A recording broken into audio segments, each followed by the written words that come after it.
Habari za mchana ndugu waandishi wa habari, karibuni hapa CCC. Tuna taarifa baada ya tukio tulilotokea wiki iliyopita.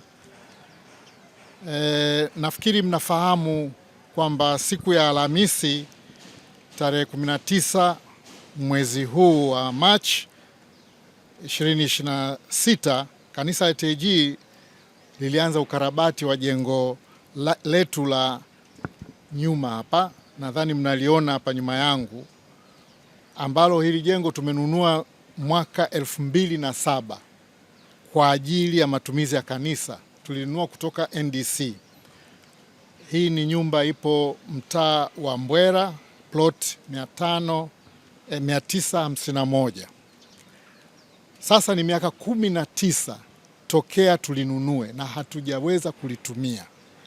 Maana tulipokuwa katika ukarabati hapa hii juzi, polisi walikuja wakawakamata watu wetu waliokuwa wanafanya ukarabati huo, kijumlisha na washirika wetu, wachungaji na mafundi. Wote hawa walilala mahabusu hiyo Alhamisi jioni mpaka walipochukuliwa dhamana siku ya pili yake.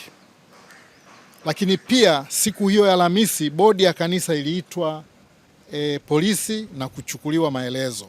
Baada ya hapo walitakiwa kuripoti kwa ofisi ya mkuu wa wilaya Ilala siku ya Ijumaa, kitu ambacho tulifanya na tulikutana na mheshimiwa mkuu wa wilaya.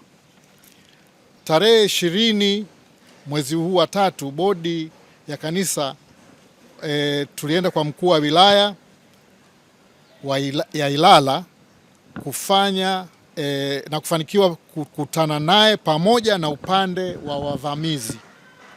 Mkuu wa wilaya alisikiliza pande zote mbili na kutoa ushauri kwamba sisi kanisa tuende mahakamani kuomba amri ya mahakama ili kuwaondoa.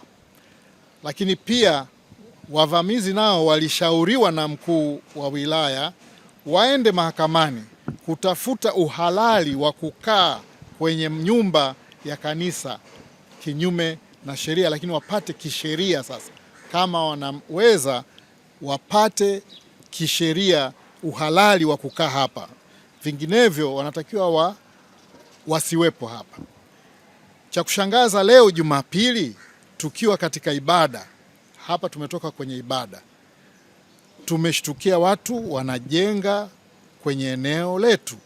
Kama kanisa tulitoa taarifa polisi kituo cha kati.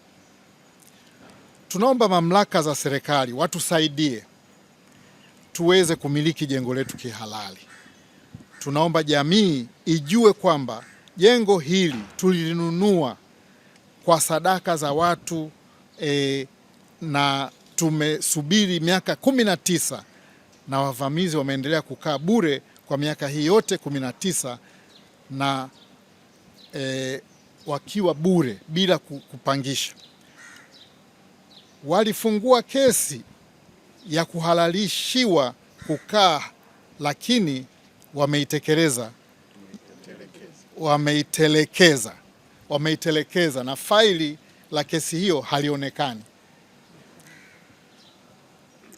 Tumefuatilia muda mrefu mahakamani na tumeambiwa faili la mahakama halipatikani, labda tuwafuate waliotushitaki. Waliotushitaki ndio wavamizi wanaokalia jengo letu. Kwa mara nyingine tena tunaomba mamlaka za serikali ziingilie kati kwenye jambo hili ambalo kanisa limenyanyaswa na kuvumilia